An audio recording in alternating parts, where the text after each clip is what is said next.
ईमान का मतलब क्या, तेरा मेरा रिश्ता क्या, हिंद की बर्बादी तक, इंडिया की बर्बादी तक। नमस्कार दोस्तों।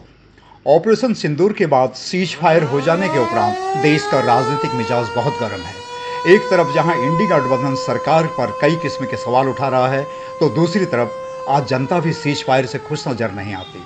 हर तरफ एक अजीब सी आवाज़ सुनाई पड़ती है, मोदी जी पाकिस्तान को उसकी औकात बताओ। मोदी जी हमारे मित्र देश से इजराइल का अनुसरण करते हुए पाकिस्तान को मिट्टी पर मिला दो। इजराइल हमास को किस प्रकार से गाजा में सबक सिखा रहा है, वैसा ही करो मोदी जी पाकिस्तानी आतंकवादियों के साथ। यह सारी आवाज़ें आज देश के कोने कोने से उठ रही हैं। ऑपरेशन सिंदूर के बाद आम जनता में इजरायली प्रधानमंत्री बेंजामिन नेतन्याहू और उनकी सेना की बहादुरी के कारनामे आम हैं। तो दोस्तों, चारों तरफ से मुस्लिम देशों से घिरा हुआ इजराइल कैसे अपने दुश्मनों को सबक सिखाता है, आज मैं आपको इजराइल के नागरिकों के मनोबल, अपने नागरिकों की सुरक्षा के प्रति वहाँ के पॉलिटिशियंस के संकल्प तथा उसकी सेना से जुड़ी एक घटना का जिक्र यहाँ पर मैं करने जा रहा हूँ।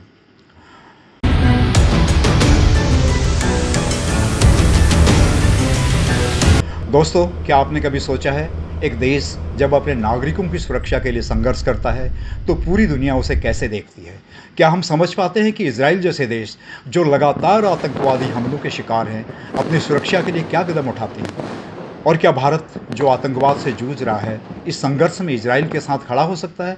एक ऐसी कहानी जो हमें यह समझाने की कोशिश करती है कि क्यों एक देश का आत्मरक्षा करना दूसरे के लिए सही हो सकता है।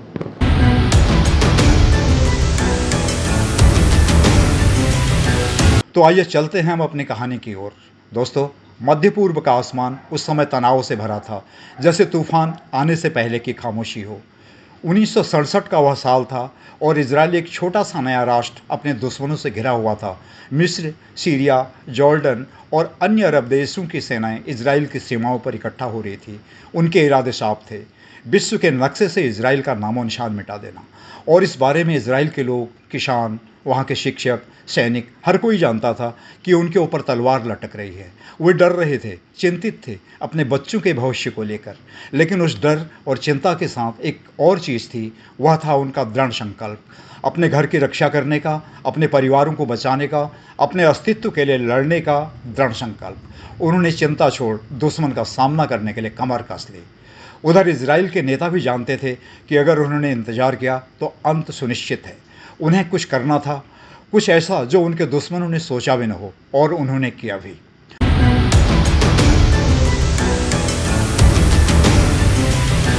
दोस्तों, यह 5 जून 1967 की सुबह थी। सूरज अभी पूरी तरह निकला भी नहीं था जब इजराइल की वायुसेना के विमानों ने आसमान में उड़ान भरी। यह कोई साधारण उड़ान नहीं थी, यह एक साहसी, अप्रत्याशित और निर्णायक हमला था। उनके निशाने पर थे मिस्र के हवाई अड्डे, जहां दुश्मन के विमान खड़े थे। दोस्तों, जरा सोचो उस पल की तीव्रता के बारे में। उस पल पायलटों के दिलों की धड़कनें तेज थी, लेकिन उनके हाथ स्थिर थे। वे जानते थे कि यह हमला उनके राष्ट्र के भविष्य का फैसला करेगा। और उन्होंने कमाल कर दिया दोस्तों।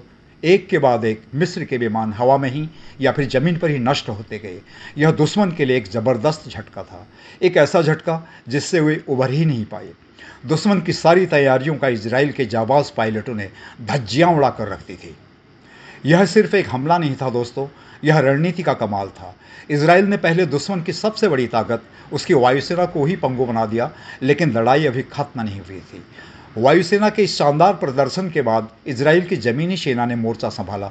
सिनाई रेगिस्तान में, गोलान हाइट्स पर और वेस्ट बैंक में हर तरफ भयंकर लड़ाई छिड़ गई। रेगिस्तान की तपती रेत में, पहाड़ों की खड़ी चढ़ाइयों पर वे दुश्मन का सामना कर रहे थे।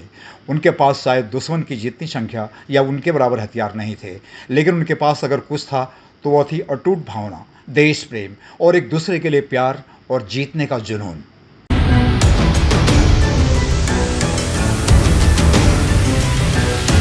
दोस्तों, टैंकों की गर्जना, बंदूकों की आवाज़ और सैनिकों के हौसले, यह तीनों मिलकर सब एक ऐसी गाथा लिख रहे थे जो दुनिया को हैरान कर देने वाली थी। इजराइल की सेना तेज़ी से आगे बढ़ रही थी और अपने दुश्मनों को पीछे हो जाने के लिए मजबूर कर रही थी। उन्होंने मुश्किल से मुश्किल रास्तों को पार किया, दुर्गम चोटियों पर चढ़ाई की और हर चुनौती का डट कर सामना किया।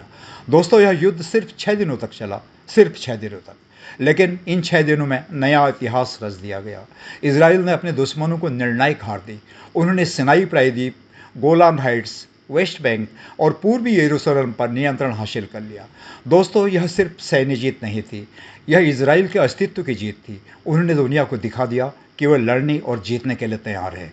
उन्होंने अपने दुश्मनों को एक कड़ा सबक सिखाया कि इजराइल को हल्के में नहीं लिया जा सकता।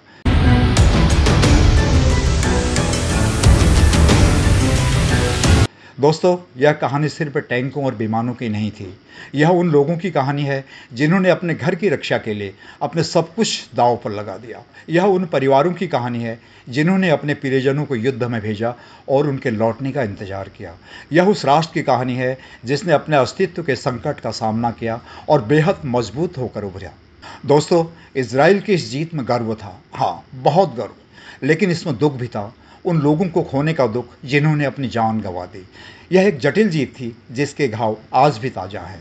दोस्तों, इजराइल के खिलाफ इस जंग में भाग लेने वाले मुख्य देश मिस्र, सीरिया और जॉर्डन थे, जिसमें इराक, सऊदी अरब, सूडान, ट्यूनीशिया, मोरक्को और अल्जीरिया ने भी कुछ हद तक समर्थन दिया था, दुश्मन का साथ दिया था। इस जंग में इजराइल के लगभग 776 सैनिक मारे गए, जबकि दुश्मनों के लगभग 15 से 20 हज़ार तक सैनिक मारे गए थे। यह तो सिर्फ आंकड़े हैं दोस्तों, असली कहानी उन लोगों के दिलों में है जिन्होंने इस युद्ध को जिया। तो दोस्तों, यह तो थी 1967 के 6 दिवसीय युद्ध की कहानी। एक ऐसी कहानी जो राष्ट्र प्रेम, बहादुरी, दृढ़ संकल्प और अस्तित्व के संघर्ष को दर्शाती है। यह कहानी यह बताती है कि कैसे इजराइल ने एक बड़ी चुनौती का सामना किया और अपने दुश्मनों को एक यादगार सबक सिखाया। दोस्तों, अब सवाल यह उठता है कि क्या भारत को भी पाकिस्तान के खिलाफ ऐसे ही सख्त कदम उठानी चाहिए? तो इसका जवाब साफ है। इजराइल और भारत दोनों को अपनी सुरक्षा के लिए हर कदम उठाने का पूरा हक है। हमें समझना चाहिए कि किसी भी देश का पहला कर्तव्य अपने नागरिकों की रक्षा करना होता है। जब भारत आतंकवाद का सामना करता है तो इजराइल भी उसी तरह आतंकवाद से निपटने के लिए कदम उठा रहा होता है। दोनों देशों की सुरक्षा का अधिकार एक समान है और हमारी सरकार को इसे समझने की जरूरत है, क्योंकि अब यह हमारे देश के अस्तित्व से भी जुड़ा हुआ मामला है। जय हिंद, जय भारत, वंदे मातरम।